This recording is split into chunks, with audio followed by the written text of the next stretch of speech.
Master Jet, totoo ba na bawasan ang special hardship allowance kung may mga seminar po? Salamat po sa tugon.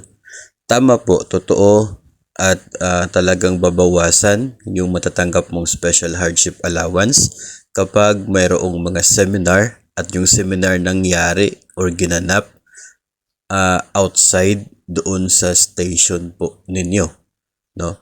Tapos even kapag nag-leave ka, bawas din po yun sa number of days na babayaran ng special hardship allowance. The idea is that kapag ang reason ng pagiging eligible ninyo sa hardship allowance ay sa hardship post, ibig sabihin may taas ang hardship index sa lugar kung saan yung station mo.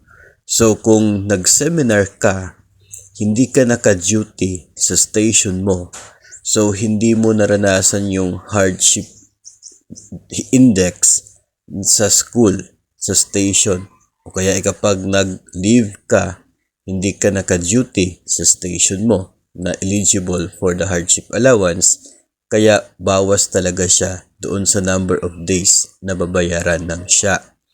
Kapag ikaw naman ay eligible dahil pure multigrade yung school mo, kapag nag-seminar ka or nag-leave ka, hindi ka nagtuturo ng multigrade sa time na yon.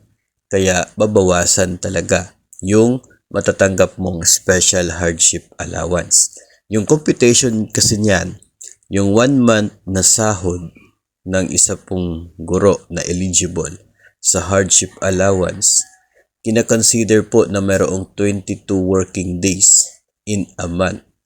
So, yung basic salary mo divided by 22, yun ang magiging per day, no? Tapos 25% niyan, yun ang per day na hardship allowance. Kapag mayroon kang seminar na 5 days, so instead of 22, 17 na lang yung ma-avail mo. Kung mayroon kang leave, ibabawas din doon sa 22.